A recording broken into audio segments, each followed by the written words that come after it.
Episode ऐसा पढ़ने को मिला कि वो हमेशा जहाँ पे स्नान करने जाते थे नदी पे,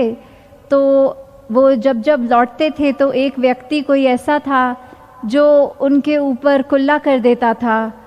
तो वो उसको एक दो बार हुआ, हर दिन होने लग गया, दिन में एक दो बार ही होता था, वो फिर चले जाते थे स्नान करने, पर उस व्यक्ति को मुस्कुरा कर ही देखते थे। एक दिन तो 100 बार ऐसा हो गया कि वो जैसे ही स्नान करके आए, उस व्यक्ति ने फिर वो गंदगी उन पे डाली, फिर वो स्नान करने चले गए। तो फिर भी ये जब हुआ तो उन्होंने अपना एक सब्र नहीं खोया, उन्होंने ये अपने मुंह से वो स्माइल नहीं हटाई, उसको उसके प्रति कुछ गलत नहीं सोचा, और इससे अपना ही उन्होंने दिल को ये बड़ा किया। तो फिर उस व्यक्ति को भी जब ये बात समझ में आई कि ये उसका व्यवहार ना उसके लिए ठीक है और आगे वाले को भी नहीं परेशान करना, और उन्होंने भी उनसे ये राज पूछा कि आप ये मुझसे ये इस तरह आपको नाराज़ होना चाहिए था क्योंकि मैं आपके साथ ठीक नहीं कर रहा था। तो वहाँ उन्होंने भी उसको यही बात समझाते हुए कि कैसे ये सब्र बहुत ही एक इम्पॉर्टेंट है और कैसे हमको ये इम्बाइब करना है अपने अंदर। तो ये सब्र का भी वही है कि सब्र के साथ जहाँ क्षमा की बात भी जुड़ी हुई है कि कैसे हम पहले तो अगर किसी ने कुछ गलत किया है अपने दिल से उस व्यक्ति को क्षमा दे दें, और जब उस व्यक्ति को भी ये बात पता ही लग जाएगी कि वो क्षमा तभी उसको मिलेगी जब वो दिल से वो मानेगा कि कुछ गलत हुआ है और आगे से वो उस कार्य को, वो उस बात को वो नहीं करेगा। तो जब दिल से क्षमा मांगी जाती है उस कामना से कि आगे ये सुधार होगा, ये व्यवहार बदलेगा, अच्छाई की ओर जाएंगे, तो वो क्षमा भी मिल ही जाती है।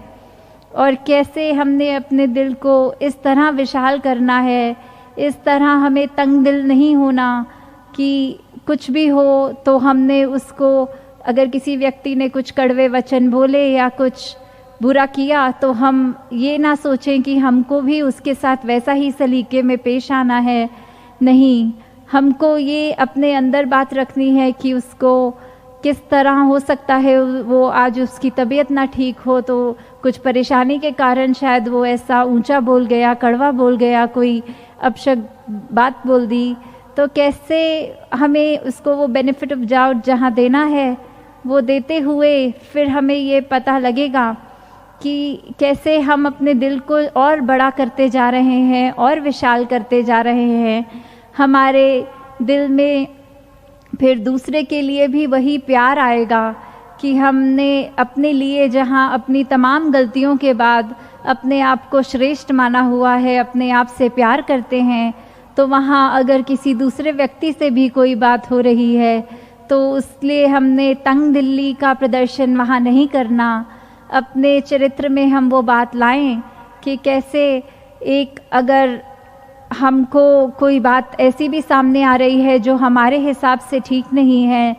तो हमने एक तो अपने अंदर ये अरदास करनी है कि ये हमारे व्यवहार में बात ना आ जाए, हमारी सोच में ना आए, और साथ में यही इस प्रभु परमात्मा से ये हमको दुआ करते हुए कहना है कि ये व्यक्ति को भी एक सद्बुद्धि आए, इसको भी अगर ये मनुष्य बन के आया है संसार में तो फिर एक ये ह्यूमन वैल्यूज़ भी उसके अंदर आए, वो सचमुच एक मानव जैसा ही सलीका अपना बनाए। कैसे एक एक बात अगर हम लें जो शुरू से ही संतों ने कही है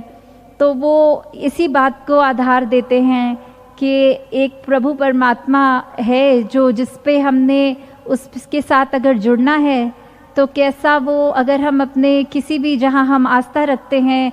वहाँ अपनी ये